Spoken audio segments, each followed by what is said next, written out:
You can make your own volcano using some mud, a small plastic cylindrical container, red and yellow food coloring, liquid dishwashing soap, baking soda, and a glass of vinegar.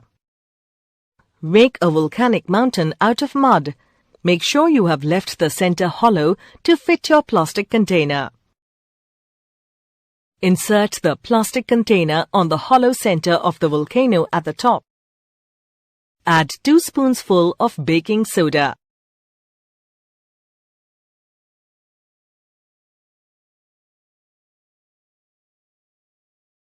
Add about a spoonful of liquid dishwashing soap. To this mixture, add 2 drops of red and yellow food coloring each.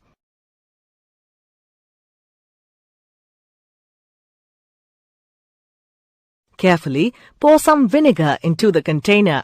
Step back and watch the volcano come alive.